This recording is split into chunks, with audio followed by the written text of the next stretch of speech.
Oke, jadi trigger sedikit berbeda dengan store prosedur atau function, di mana kalau kita bikin store prosedur atau function, kita bisa memanggilnya secara langsung begitu dengan nama function atau nama store prosedurnya. Nah, di dalam functional store prosedur tersebut ada berbagai perintah SQL kita bungkus dalam sebuah nama store prosedur atau function. Trigger kurang lebih sama juga, jadi ada serangkaian perintah SQL kita bungkus dengan nama trigger. Namun cara kerjanya sedikit berbeda. Trigger tidak bisa kita panggil secara langsung, namun trigger akan baru berjalan ketika atau dipicu dengan adanya sebuah event atau hal yang terjadi pada sebuah tabel. Misalkan kita punya tabel, kita lakukan proses insert atau update atau delete pada tabel tersebut, trigger baru bekerja. Begitu. Nah, sehingga sifat trigger ini dia menempel pada sebuah tabel. Begitu. Dan kita bisa definisikan triggernya ini berjalan ketika setelah terjadi atau sebelum terjadi apa. Setelah terjadi insert pada tabel tersebut, atau setelah terjadi update pada tabel tersebut, atau bahkan sebelumnya, sebelum ada proses insert, atau sebelum ada proses update, atau sebelum ada proses delete. Seperti itu. Jadi kita nggak bisa panggil secara langsung, tapi kita trigger tersebut baru aktif atau triggered begitu, ke-trigger istilahnya, itu ketika terjadi salah satu dari 4 hal ini yang ada pada sebuah tabel begitu. Nah, biasanya trigger itu kenapa kok ada seperti itu? Biasanya untuk memenuhi atau tujuan utama trigger yaitu pertama untuk operasi log, yang nge-log begitu.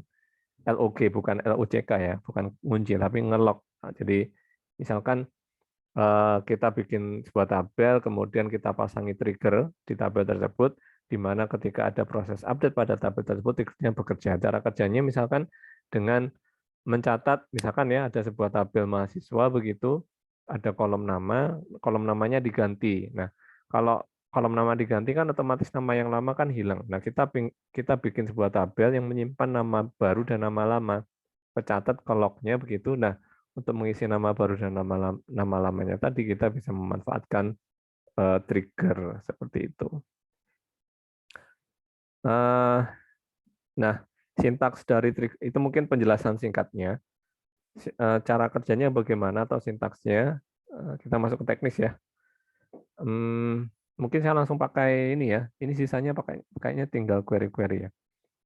Saya langsung mungkin query-query yang ada di sini langsung saya pakai di Postgre PG admin ya. Saya buka PG adminnya sebentar.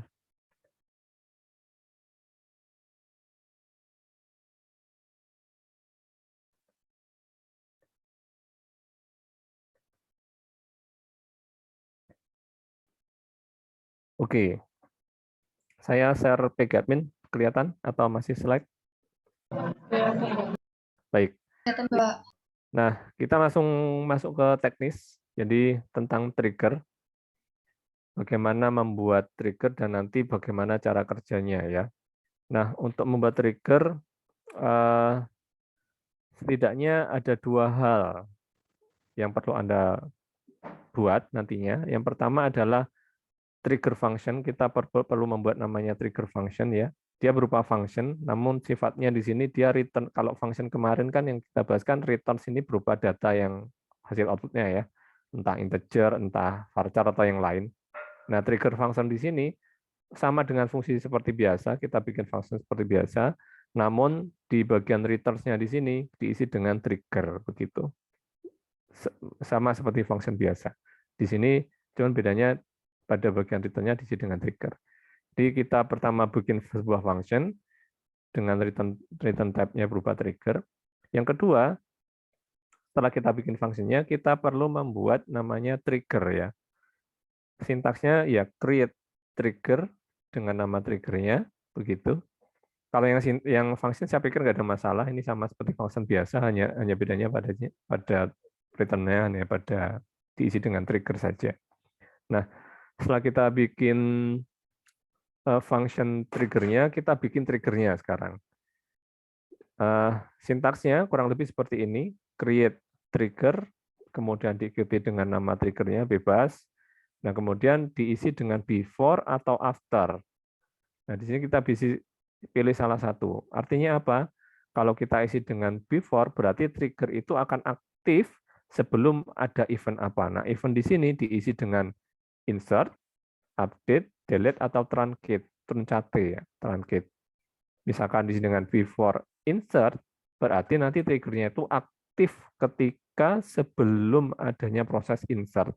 Insert pada apa? Insert pada sebuah tabel, begitu. Jadi di sini nama tabelnya apa, yang hendak kita pasangi triggernya.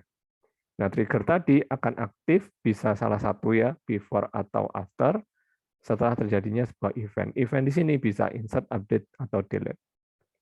Kalau diisi dengan after delete, berarti trigger tadi akan aktif ketika setelah adanya proses delete yang ada pada sebuah tabel. Nah, begitu.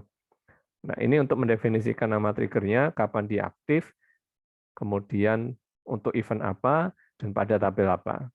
Kemudian, cara kerja triggernya di sini, for each row atau statement, itu untuk tiap baris atau statement yang ada pada trigger tadi, execute prosedur, begitu, nama trigger functionnya. Nah, di sini kok saya kurang tahu juga namanya kok prosedur, tapi di sini function ya. Padahal kan itu dua entitas yang terpisah. Cuman sintaksnya seperti ini ya, execute prosedur, kemudian diikuti dengan nama trigger functionnya yang sudah kita definisikan sebelumnya di atas. Begitu. Sintaksnya seperti itu cara menuliskannya. Langsung contoh ya. Nah, di sini pakai tabel dummy, tabel employees, begitu. Ya. Di sini kita buat sebuah tabel dengan nama employees, ada 3 kolom, ID, kemudian first name dan last name. Kemudian primary key-nya ID ya. Kita bikin sebuah tabel. Oke. Nah, kita bikin tabel employee, kita cek dulu. Apakah sudah jadi begitu? Select bintang from employees. Pakai employees, oke. Masih kosong ya, ID, first name, dan last name. Kemudian kita bikin tabel baru lagi dengan nama employee audits ya, employee audits. Di sini ada berapa kolom ya? Ada 4 kolom ya. Ada ID, employee ID, last name, dan change on. Tipe datanya timestamp ya. Kita buat, kayaknya sih sudah bikin tadi. Oke, sudah ada. Di sini sudah ada ya.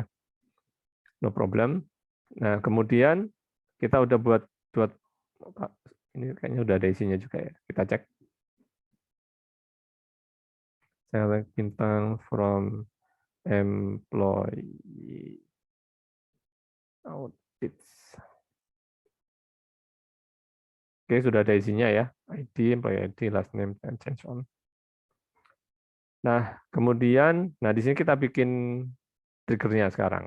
Langkah pertama, kita bikin function triggernya dulu dengan sintaks seperti yang sudah dijelaskan di atas ya. Create or replace function, ini nama functionnya, log last name change, begitu. Nah, returns-nya diisi dengan trigger, language-nya PLPGSQL, S, kemudian dolar ya, dibuka dengan dolar, begin. Nah, di sini if new dot last name, kok ada new, kok ada old. New di sini merupakan objek yang ada setelah trigger aktif. Old di sini merupakan objek yang ada sebelum triggernya berjalan atau aktif, begitu. Nah, skenario-nya di sini, skenario-nya ya, kita punya tabel employee kan tadi, kemudian ada kolom last name ya. Nah, last name-nya ini hendak kita update. Nah, kemudian ketika diupdate, data last name yang lama itu disimpan dan data last name yang baru disimpan. Nah, data last name yang lama itu masuk pada old.last name, data last name yang baru hasil update-nya tadi masuk pada new.last name. Data yang lama, ini tabel yang lama, isi kolom apa, begitu yang lama, isi data yang lama. New ini merupakan objek yang baru ya, tabel employee. dan ini last name yang baru begitu. Nah, di sini kita buat semacam trigger yang bekerja untuk mencatat data nama yang lama, sehingga ketika ada data nama yang baru, data yang lama tetap kesimpan. Nah, di sini ada ceknya, jika nama yang baru tidak sama dengan nama yang lama, artinya berbeda, begitu, ya, ke-update kan bisa jadi namanya tetap sama tuh. Nah, kalau namanya tetap sama, berarti dia nggak jalan. Cuman ketika nama last name-nya berbeda, antara last name yang lama dengan last name yang baru berbeda, ini kerja berarti. Cara kerjanya, insert into employee audits, masukkan pada tabel employee audit dengan kolom ini, isi kolomnya ID yang lama, untuk kolom employee ID yang lama, last name yang lama, dan sekarang saat ini ketika query itu bekerja itu timestamp-nya kapan, begitu. And if, return data yang baru, dan end ya. Kita coba. Oke. Oops, sorry. Nggak kan, oh ini dolarnya lupa aku blok.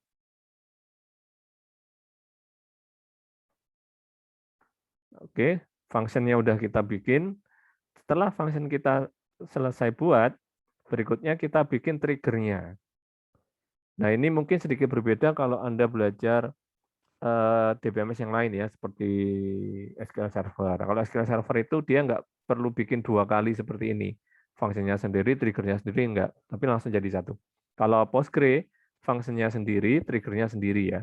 Nah, di sini tadi kita udah bikin fungsinya sendiri begitu. Nah, sekarang kita bikin triggernya. Create trigger, last name change, begitu. Ini tadi sudah saya coba sih ya, sudah saya coba sebelumnya. Di create trigger last name change, ini nama triggernya, ya. Kemudian trigger itu bekerja sebelum adanya proses update yang ada pada tabel employee. Sehingga ketika kita lakukan proses update pada tabel employee, begitu triggernya aktif, begitu. Dan aktifnya sebelum proses update-nya sendiri berjalan. Jadi kita bikin tabel employee, kita update. Nah, sebelum proses update-nya itu benar-benar tereksekusi, triggernya aktif begitu. Untuk tiap baris begitu yang ada pada tabel employee, execute prosedur. Nah, di sini yang di-execute adalah nama fungsinya. Nama fungsi yang sudah kita bikin di atas tadi. Begitu. Dengan cara kerja seperti ini, gitu ya. Nama triggernya apa? Kapan dia bekerja? Pada tabel mana? Dan untuk tiap baris atau statement, kemudian yang dieksekusi nama function yang mana, begitu. Kita bikin, oke, ya. Nah, sekarang kita masukkan tabel dummy-nya ya. Insert into employees yang sudah kita buat tadi ya. Masukkan dua data baru begitu. Kita masukkan. Nah, kita cek di tabel employee-nya apakah masuk. Nah, sudah masuk ya. Ini data pertama, first name, last name-nya, ya, John Doe dan Lily Bush begitu. Nah, sekarang kita proses update. Nah, tadi sudah dipasang kan di tabel employee itu sudah ada triggernya ya untuk ngeceknya di sini. Employees, nah pada kolom ada bagian triggernya nih ada nih refresh ada nih ya. Oh sorry employees. Nah ini nih refresh. Nah ini untuk ngecek di tabel tersebut ada trigger atau tidak, ngeceknya itu ya nih pada tabelnya, kemudian pada triggernya ada triggernya enggak. Nah ternyata ada satu trigger. Dalam satu tabel sangat memungkinkan lebih dari satu trigger ya. Jadi sangat mungkin lebih dari satu. Nah, di sini kita udah buat nih.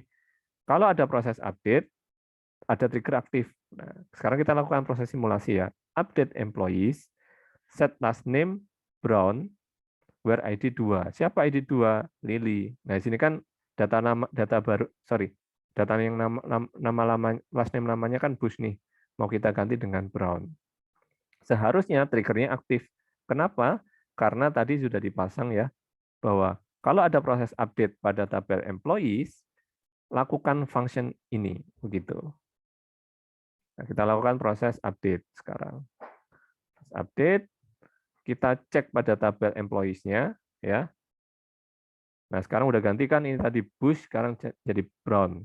Nah, seandainya kita ingin ngelok nih bahwa kalau ada perubahan, data yang lama itu jangan sampai hilang. Nah, kita bisa melewatkan trigger kayak tadi. Nah, ini kan data nama last name yang lama kan nggak ada nih. Tapi kan udah kita dengan ada yang trigger tadi, kita bisa simpan ya. Di sini, select bintang from employee audits. Kita cek. Nah, di sini bahwa ini yang tadi sempat saya coba, ya ini yang sekarang yang kedua nih. Bahwa ada perubahan employee ID 2, last name yang lama kesimpan di sini dengan nama Bush. Misalkan kita lakukan proses lagi, begitu update yang baru, misalkan ya, yang tadi siapa nih? John Doe ini kita ganti dengan John Bambang, begitu. Lakukan proses update, ya. Kita cek di tabel employees, udah ganti ya. Ini Bambang. Kalau di employee audit-nya, Do-nya masuk di sini, begitu. Nah, sampai sini dulu mungkin ada pertanyaan. Cara kerja dari trigger. Otomatis jalan ketika ada proses update. Nah, begitu. Update, dicek kalau kolom nama-lamanya beda, ininya jalan. Bagaimana kalau diupdate dengan nama belakang yang sama? Nah, ini kita lakukan update lagi, misalkan ini ya, Bambang, begitu kita update lagi nih. Cuman sekarang update-nya sama ya, sama begitu, sama-sama Bambang begitu. Ke-update tapi dengan data yang sama. Begitu. Apakah muncul 2 kali? Tidak. Kenapa di sini tidak muncul Bambang? Karena last name data last name yang lama dengan data last name yang baru sama, sehingga dia tidak memenuhi kondisi ini begitu. Triggernya jalan, cuman nothing happen begitu karena dia data last name yang lama dengan data last name yang baru sama gitu. Sampai sini dulu mungkin ada bagian yang kurang jelas dari contoh trigger ini.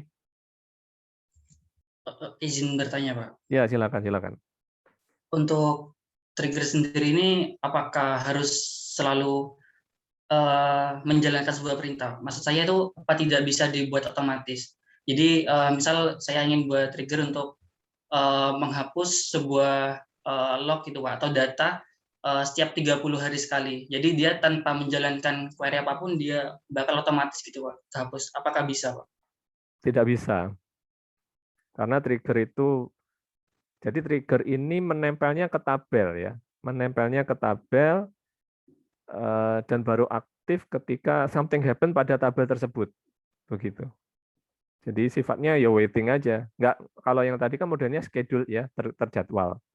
Nah, trigger enggak, dia ya unscheduled. Pokoknya karena dia menempel pada tabel, dan ketika terjadi something pada tabel itu, entah update, insert, atau delete, baru dia bekerja.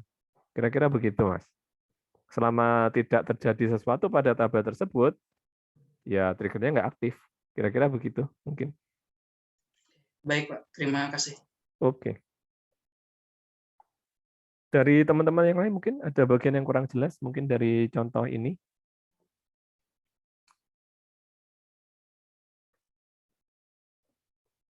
Kalau mau oh ya, gimana? Ada pertanyaan?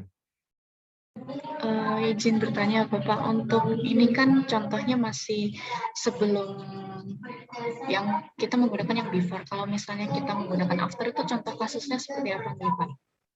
Contoh yang after ya. Contoh yang after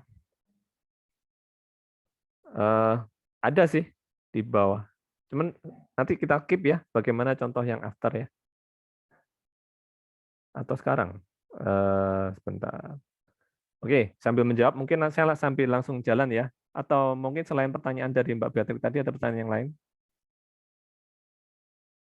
Oke, nggak ada ya. Berarti langsung jalan aja mungkin nanti sambil menjawab contoh yang lain ya. Contoh yang lain untuk varian-varian dari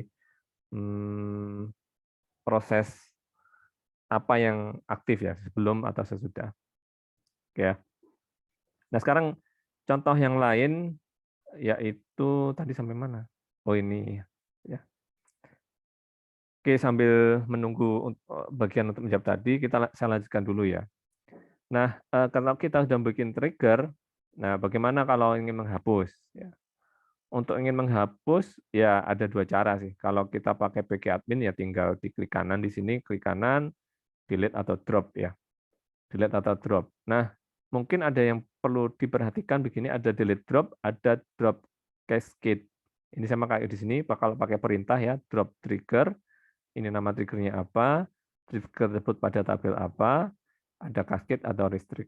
Bedanya antara cascade dan restrict adalah kalau kita menggunakan option cascade, maka segala objek yang nyantol dengan trigger tadi ikut kehapus. Jadi cukup berbahaya ya kalau triggernya, apalagi triggernya sudah ada kaitannya dengan tabel-tabel yang lain. Jadi ikut kehapus, domino gitu loh.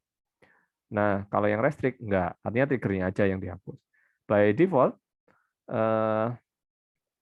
kalau kita menggunakan tanpa opsional ini, dia pakai yang restrict. Ini untuk menghapus. Ya. Nah, sekarang kita contoh lagi ya, contoh lagi ini untuk menghapus. Kemudian kita contoh lagi, sekarang kita bikin trigger baru lagi, yaitu sekarang triggernya menempelnya, nah di sini pada tabel staff, ya pada tabel staff. Skenario-nya adalah kalau ada proses data baru pada tabel staff atau ada perubahan data pada tabel staff, dia dicek jika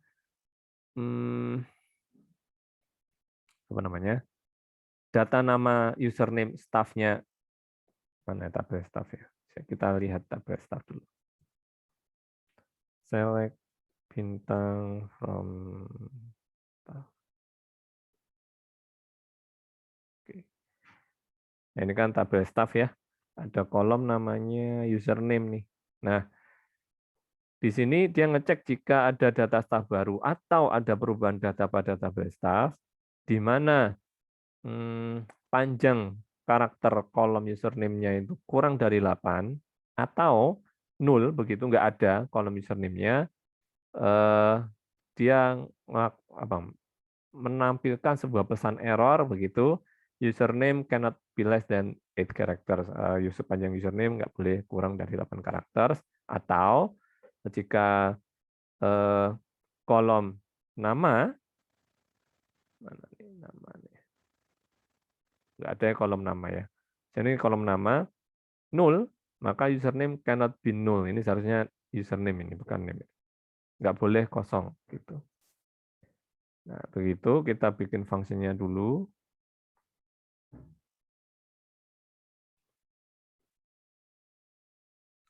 Nah, setelah kita bikin fungsinya, kita bikin triggernya. Create trigger, ini nama triggernya. Nama trigger nggak terlalu berpengaruh sih, kecuali kalau nanti proses update atau ngedelete, ngedrop maksudnya, ngedrop trigger ini. Ini penting ya. Nah, create trigger, ini nama triggernya. Nah, di sini sayangnya before ya, bukan after ya. Cuman di sini bisa dikasih lebih dari satu kondisi. Artinya trigger ini akan aktif jika ada proses insert atau proses update pada tabel staff. Begitu. Jadi ada dua kondisi sekaligus. Kalau ada insert pada tabel staff atau pada proses tabel staff, dia aktif. Gitu. Untuk tiap baris untuk insert dan update pada tabel staff tadi, lakukan prosedur ini. Gitu ya. Nah, kita lakukan select bintang from staff. Nah, begitu. Lalu kita update ya, where staff ID 1, username-nya Gilang. Gilang ini berapa karakter? 6 karakter ya. Dia kan tadi minimal 8. Nah, ketika kita lakukan proses update, nah username cannot be less than 8 characters. Gitu. Kalau kita lakukan proses insert into staff, kolom-kolomnya apa saja ya? Kolomnya ada first name,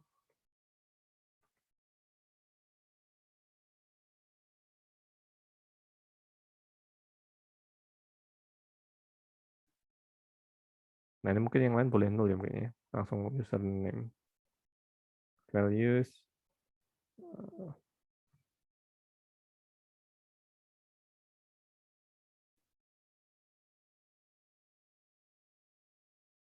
Kan begini. Kita lakukan proses insert. Nah, sama juga. Username cannot be less than 8 characters. Kenapa? Karena ini berapa ya? 6 karakter. Misalkan kita tambahkan itu. Record new has no field name. Oh, ini yang tadi. Ya, tadi ini seharusnya user.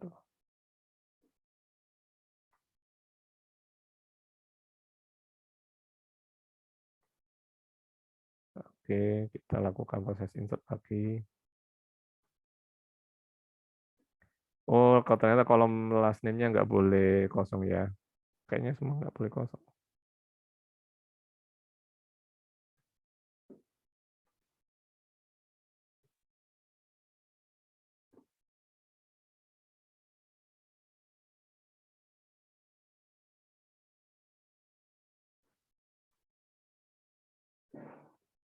Wah, ini kayaknya semua kolom nggak boleh kosong.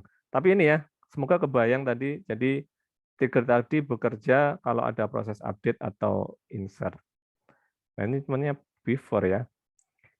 Sebenarnya nggak jauh beda sih antara proses before atau after. Misalkan contoh yang after ya. Contoh yang after gimana ya ilustrasinya ya.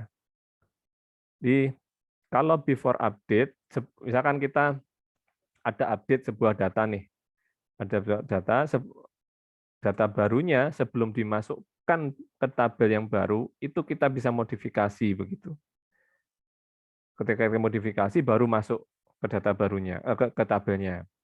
Kalau after datanya ini masuk dulu ke tabelnya, data barunya masuk dulu ke tabelnya, baru kita lakukan proses berikutnya. Kayak gitu kira-kira. Contohnya sebentar ya, saya cari contoh.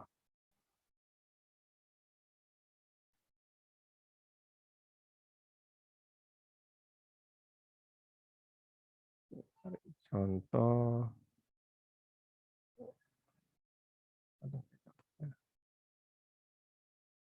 Misalnya contohnya before semua ya.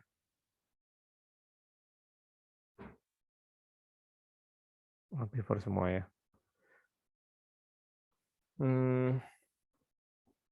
Oke, nggak apa-apa kita coba aja.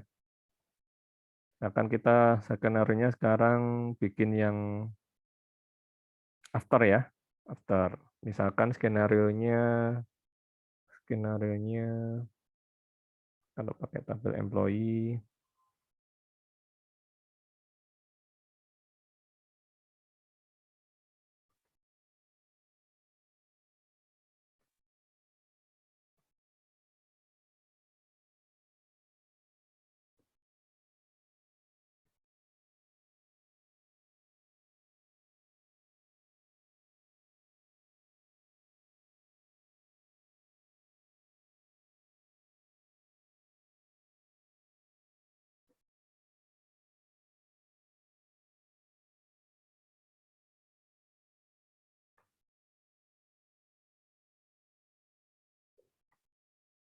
Misalkan kalau ada proses insert data baru pada tabel employee, data namanya mungkin akan dirubah begitu ya.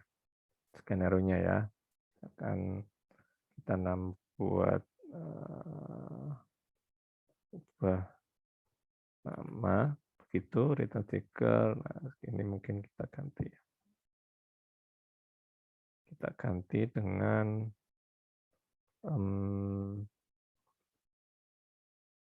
insert yang tadi agak hapus.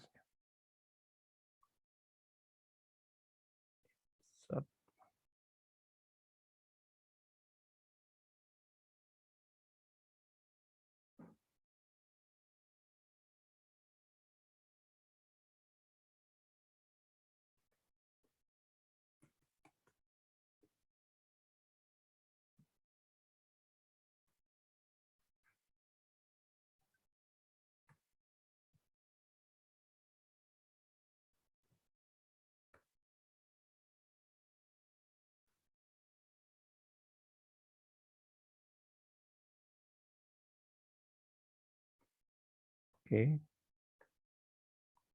Nah, ini, oh sorry.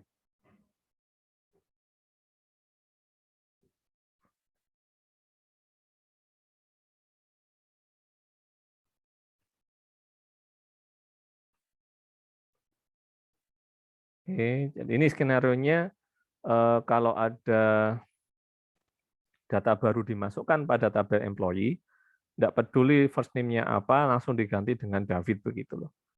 Skenario-nya ya. Sekarang kita bikin trigger-nya.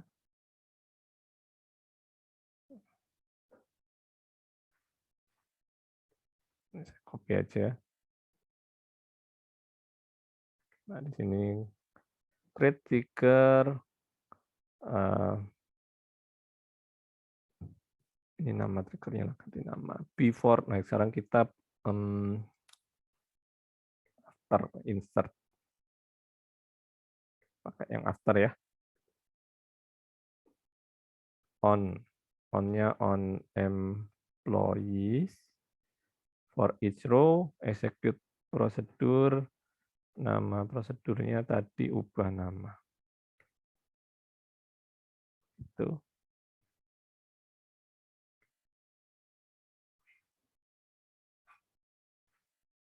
Ini kita cek, mestinya muncul sih di sini ya.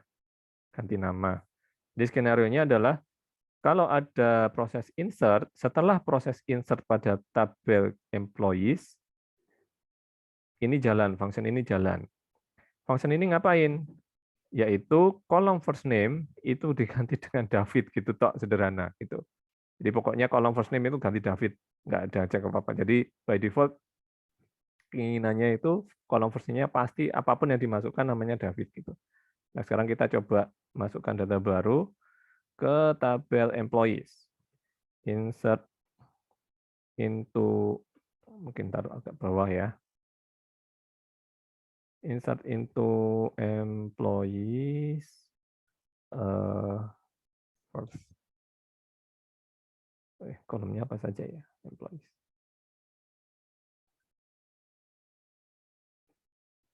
Select bintang from employees.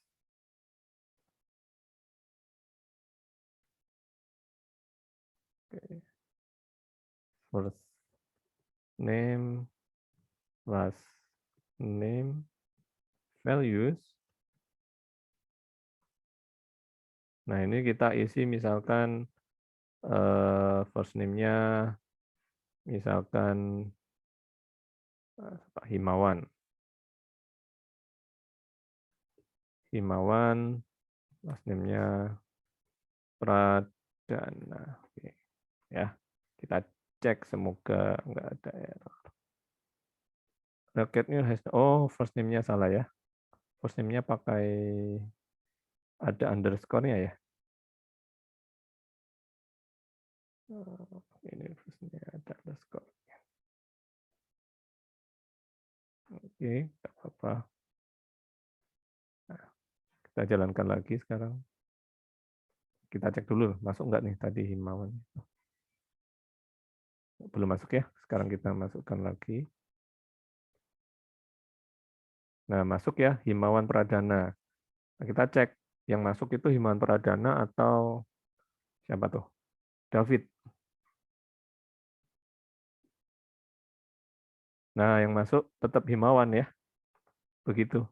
Kenapa yang masuk? Padahal di sini sudah dipasangi trigger. Triggernya ngapain? Pokoknya first name-nya itu ganti David, nggak peduli apa namanya? Nggak peduli dia di siapa. Cuman kenapa yang di sini tetap Himawan? Karena udah masuk duluan Himawannya. Sudah masuk duluan, baru triggernya jalan gitu. Mungkin begitu, Mbak siapa tadi? Siapa tadi ya? Mungkin begitu jawabannya ya. Kalau pakai after, artinya proses insertnya udah duluan jalan, temen ya di sini nggak kepake gitu akhirnya si Davidnya. Kalau pakai before, sebelum proses insertnya, triggernya aktif nih, ada proses insert, oh berarti triggernya aktif. Nah aktifnya kapan? Setelah insertnya udah masuk dulu gitu. Tapi kalau before, ada insert nih, triggernya aktif, dan sebelum insertnya beneran jalan, fungsinya ke eksekusi. Kira-kira begitu jawaban dari saya mungkin. Baik Bapak, terima kasih. Berarti untuk di beberapa kasus ini bisa dibilang untuk afternya ini jarang digunakan ya Pak ya. Yang paling sering itu yang before, seperti itu atau bagaimana Pak? Soalnya untuk logikanya agak kalau after biasanya kepake untuk proses ini, kalau before itu biasanya untuk proses yang sebelum datanya benar-benar masuk nih, atau benar-benar ke eksekusi, ke proses update, insert, atau delete-nya benar-benar ke eksekusi, kita bisa bebas ngelakuin apapun di triggernya, kalau kita pakai before. Tapi kalau after biasanya, ya prosesnya jalan dulu, baru triggernya bekerja. Nah, biasanya yang pakai after itu untuk proses-proses ngelogging, artinya, oke, ada proses update jalan, baru triggernya jalan. Nah, biasanya untuk ngelog atau mencatat barusan terjadi proses apa gitu. Biasanya untuk itu, bukan berarti nggak bermanfaat ya, tapi biasanya seperti itu cara kerja. Setelah something happen, triggernya kerja. Nah, kerja biasanya karena dia sudah kadung jalan duluan, dia kerjanya untuk mencatat proses apa yang baru saja terjadi, data apa yang baru saja dimasukkan, data apa yang baru diubah gitu. Secara umum before itu digunakan untuk trigger-trigger yang fungsinya untuk menegakkan business rules. Business rules yang menempel pada sebuah tabel. Contoh tadi business rule ini kalau yang sudah kita bahas ya. Contoh ini nih business rules mana ya tadi? Yang panjang karakter tadi itulah. Nah, kayak gini. Ini business rules bahwa di tabel apa ini? Staff itu kolom username nggak boleh dari 8. Nah, itu bisnis rule-nya kayak gitu. Nah, trigger-trigger yang biasanya menggunakan before itu biasanya digunakan untuk menegakkan business rules. Untuk memastikan bahwa data yang masuk, data yang dirubah, data yang ke-update itu sesuai dengan business rules yang ada. Kalau sesuai, baru dicek apakah selesai nih. Jika ya, ya baru jalan. Gitu. Itu yang biasanya menggunakan before. Kalau yang menggunakan after, biasanya untuk yang proses pencatatan, logging gitu. Barusan terjadi apa nih? Oh ya, ya udah jalan prosesnya terus kecatat kayak gitu. Biasanya sih kayak gitu. Mungkin mohon maaf kalau belum membantu. Semoga bisa difahami gitu. Oke? Mungkin. baik Bapak, terima kasih. Oke. Nah, next ya sambil jalan tadi kita belajar apa tuh? Contoh, kemudian tadi ngedrop trigger. Gimana kalau triggernya kita udah kadung bikin nih triggernya. Kita pingin edit tanda petik. Kita bisa menggunakan perintah alter trigger. Ini mirip dengan kayak alter tabel, alter function dan seterusnya. Kalau mengubah itu biasanya pakai perintah alter. Alter trigger diikuti dengan nama triggernya apa, trigger apa nih yang ingin kita ubah, dan trigger itu menempel pada tabel apa. Nah, rename ke nama trigger yang baru begitu. Ini ya saya pikir gampang ya untuk merubah pakai alter. Cuman sintaksnya kayak ini, alter trigger nama trigger apa yang tidak kita rubah, trigger itu pada menempel pada tabel mana. Kenapa perlu spesifik menempel pada tabel mana? Karena bisa jadi kita punya dua tabel nih, tabel aktor dan tabel account misalkan. Nah, masing-masing tabel ini punya nama trigger yang sama. Misalkan di sini ada triggernya enggak ya? Nah, di sini ada nama triggernya last update ya. Nah, bisa jadi di tabel account ini juga ada trigger yang namanya sama persis, yaitu last update. Gitu. Apakah nama trigger boleh sama? Boleh, asal menempel pada tabel yang berbeda. Nah, contoh berikutnya sekarang kita pakai tabel employee lagi. Sekarang kita ubah ya. Ini ada ID, first name, dan last name. Kita ubah, kita tambahkan kolom baru namanya salary. Oke. Lupa kalau tabelnya, itu kan tadi employee ada triggernya Pak. Kalau tabelnya hilang, apakah triggernya juga hilang? Otomatis iya. Kalau kita refresh. Nah, employee. Ya, tabel employee kan nggak ada nih. Ya, karena trigger itu menempelnya pada tabel, otomatis trigger tadi ikut kehapus. Sekarang kita create tabel ya. Tabel employees, kita refresh. Mestinya sih ikut kehapus ya. Kok belum ada?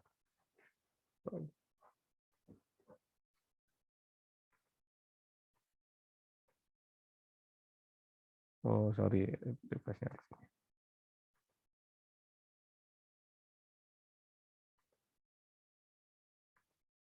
Nah, triggernya hilang karena menempel ya. Kita kan tadi udah bikin trigger tuh ke tabel employee, karena induknya hilang, ikut otomatis triggernya hilang. Tabel employee kita hapus ganti dengan tabel employee yang baru dengan penambahan satu kolom yaitu salary atau gaji.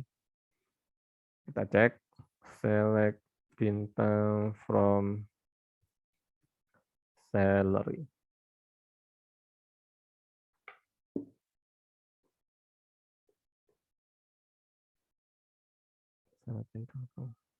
Oh, sorry. Employees.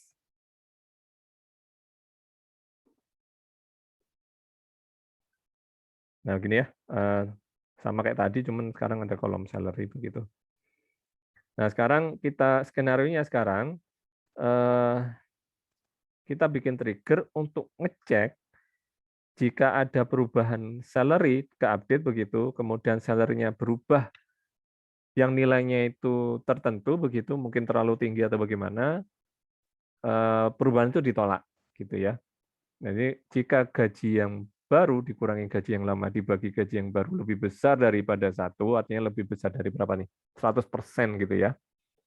Maka kenaikan gajinya nggak boleh sebesar itu gitu. Nah, kita bikin aja check salary.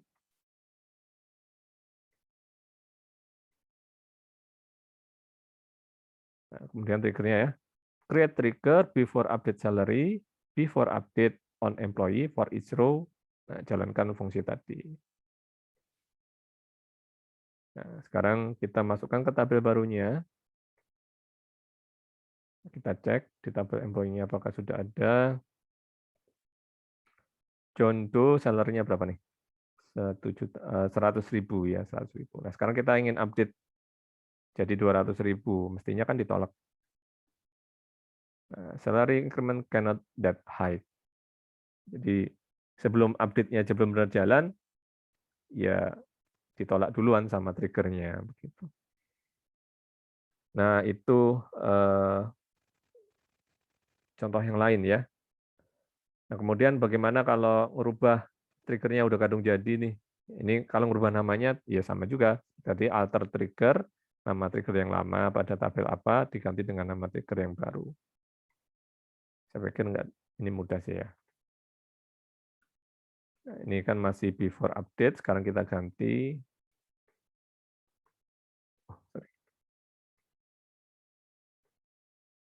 Nah, ini mestinya ini ikut ganti ya. Nah, ganti, cuman ganti nama lah, rename ya. Rename. Nah, trigger tadi kan otomatis aktif jika terjadi sesuatu. Bagaimana kalau kita ingin mendisable sementara gitu? Ya cukup gampang, tinggal alter tabel, nama tabelnya apa. Nah, misalkan di tabel tersebut ada trigger ini nih, ya tinggal kita disable trigger, nama triggernya apa, gitu. Menaktif dan menonaktifkan. Kalau misalkan kita ingin semua trigger yang ada pada tabel tersebut tidak aktif atau disable, kita bisa gunakan all. Disable trigger all, berarti semua trigger yang ada di sini tidak aktif. Untuk mengaktifkan kembali, ya enable trigger. Kalau kita ingin spesifik dengan nama trigger tertentu, ya nama trigger yang kita taruh di sini. Kita jika ingin mengaktifkan semuanya sekaligus, kita juga tinggal menambahkan perintah all, seperti itu. Oke, ya ini contohnya ya, mengenable, mendisablekan, saya pikir nggak ada masalah. Nah, contoh berikutnya ya, contoh berikutnya, tadi salah satu kelebihan betapa powerful-nya trigger itu kita bisa mencatat logging begitu. Log, tadi kan data yang lama tetap kesimpan sehingga data yang baru ada di tabelnya, tapi data yang lama tercatat di tabel lognya. Bagaimana kalau kita menampilkan lognya lebih lengkap, Pak? Jadi kita yang mencatat, misalkan kan tadi data gaji yang lama kecatat. Bagaimana kalau kita yang mencatat, kan kalau di aplikasi real, itu kan kita punya satu database server, yang akses kan bisa banyak user sekaligus ya. Database-nya satu, tapi usernya kan banyak. Lewat aplikasi tertentu, ya beda-beda misalnya. Kita yang mencatat bahwa kalau ada perubahan ini, itu yang rubah itu user yang mana gitu, atau aplikasi yang mana. Nah, ini contohnya ya. Sekarang kita tambahkan tabel baru lagi, employee salary audits ya. Nah, di sini Ini tak drop aja dulu.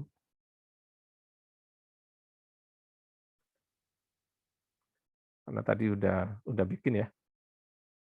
Nah, kita bikin namanya employee salary audit. Ini tabel log-nya ya. Tabel log-nya.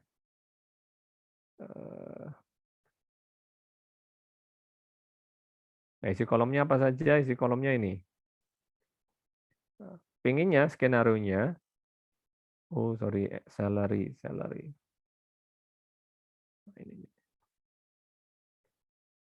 Nah, skenario-nya adalah kalau ada perubahan pada tabel employee, itu kecatat employee ID-nya berapa, last name employee-nya apa, gaji lama berapa, gaji baru berapa, dan dia diakses lewat aplikasi apa. Di antara beberapa aplikasi yang mengakses database tersebut, aplikasi yang mana yang merubahnya, gitu, atau user yang mana gitu ya, dan diganti kapan. Gitu. Nah, di sini, Pak, bagaimana saya mendapatkan, ini sih database-nya kan kesimpan di server ini nih. Kemudian bagaimana saya bisa tahu mendapatkan informasi bahwa di server saya ini, misalkan Anda sebagai DB adminnya, database adminnya, Anda ingin tahu bahwa sekarang ini yang user yang aktif berapa, yang tabel yang sedang diakses tabel mana saja, itu bisa dengan cara mungkin saya loncat ke bawah dulu, bisa dengan cara ini. Ini saya enter aja deh.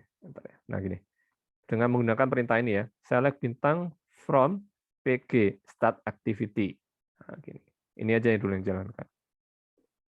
Nah di sini dia akan menghasilkan sebuah tabel di mana tabel itu berisi informasi database Anda begitu ya.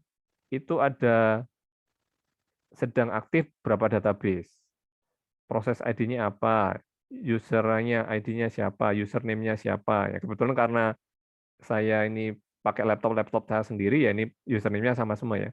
Kalau misalkan ada user lain yang mengakses database yang di tabel Anda, bisa jadi username-nya beda. Dan lewat aplikasi apa dia mengaksesnya. Dan data-data yang lain ya. Ini kalau materi DB admin, data-data ini penting. Gitu. Nah, oke. Nah sekarang database yang aktif apa nih? Yang hendak kita, atau mesin ini, laptop saya ini, kecatat pada user yang mana di antara serangkaian proses ini. Nah, itu Anda lakukan proses ini, Anda jalankan perintah ini. Nah, aplikasi PG admin yang sedang saya buka itu, yaitu proses ID-nya, PID-nya itu 19372. Sehingga kalau saya ingin tahu lebih detail bahwa ID laptop saya ini aktif pada tabel apa, membuka tabel apa di database-nya, dan lain-lain, itu pakai perintahnya. Where PID, select PG backend ID ini yang tadi ya. Nah, kalau ini dijalankan, informasi yang saya dapatkan, nah bahwa ada laptop saya ini sedang mengakses database DVD rental, username pada laptop saya ini, nah username-nya Postgres, dan aplikasi yang membuka database DVD rental ini, aplikasinya namanya PG admin dengan koneksi sekian gitu ya. Nah sekarang kita ingin mencatat bahwa kalau saya hendak merubah sebuah data pada tabel employee, ini kecatat nih bahwa siapa yang mencatat itu kecatat juga informasinya. Informasi ini ingin saya tangkap gitu, PG admin 4 dan seterusnya ini ya. Nah, caranya yaitu kita bikin triggernya. Untuk membuat trigger kita bikin fungsinya dulu, create or replace function, log salary change untuk ngelog perubahan salary, begitu. Return trigger ya, karena ini fungsi ini dipakai untuk trigger begitu, jadi return trigger. Nah, kita bikin di sini pakai variabel baru, bikin variabel baru nApp, nama aplikasi maksudnya, gitu nApp. Nah, di sini begin, select application name into nApp from pg start activity where PID ini tadi. Ini untuk mendapatkan data ini ya, data ini, application name ini, bahwa yang melakukan itu aplikasi mana dan ID-nya berapa gitu. Gitu ya. Ini untuk mendapatkan data ini. Kemudian jika gaji yang lama beda dengan gaji yang baru, nah, insert into employee salary audit, tabel yang barusan kita buat tadi, employee ID, last name, old salary, new salary, app name nanti diisi dengan data ini, begitu. Kemudian digantinya kapan, begitu. Ya, values-nya ini tadi, old employee ID, old last name, old salary, new salary, ya. Lama dan baru otomatis sama-sama dicatat, begitu, data lama dan baru. And app dan now ini timestamp kapan, sekarang gitu ya. Nah, kita bikin. Nah, udah bikin function-nya, sekarang kita bikin trigger-nya. Salary change to, ya. Ada nggak salary change to? Belum ya. Before update on employee for each row, execute procedure log salary change. Nama fungsinya tadi. Kita create. Nah, sekarang kita lakukan ya. Select bintang from employees. Nah, ini sekarang kita ganti ya. 100.000 ganti 100.500. Nah, kita update. Nah, ke update, mestinya triggernya jalan. Nah, ya, datanya udah baru. Bagaimana di tabel audit? Di tabel audit ini nyatet nama sih yang tadi sih nggak kepake. Sorry, yang ini ya, employee salary audit. Nah, kecatat bahwa barusan ada proses update pada tabel employee, yaitu untuk employee dengan last name Doe, gaji lamanya itu 100.000, sekarang diganti dengan 100.500, yang ganti ini, begitu kecatat ya, kerekam datanya, kemudian diganti kapan, begitu. Nah, itu untuk proses logging biasanya, dengan memanfaatkan objek-objek yang ada di database. Nah, kira-kira seperti itu. Contoh yang lainnya lagi ya. Jadi yang contoh yang tanda petik lebih serius lah ya. Jadi yang beneran kepake. Kalau kita ingin nge-log bahwa, oh ini data nilainya kok berubah, misalkan tabel mahasiswa dulu ini data nilainya kok tiba-tiba berubah, misalkan gitu. Ada hacker atau apa gitu, akses sister, database-nya nilainya diganti jadi bagus semua. Nah itu tetap bisa kecatat begitu. Kapan yang rubah, siapa yang rubah, kemudian data namanya berapa, data barunya berapa, itu bisa kita tetap catat dengan menggunakan memanfaatkan trigger. Nantinya seperti itu kalau dalam aplikasi nyatanya ya, kayak gitu. Ini contoh sederhana aja. Kira-kira begitu, mungkin ada pertanyaan dari sini atau ada bagian yang kurang jelas? Susahkah? Enggak ya?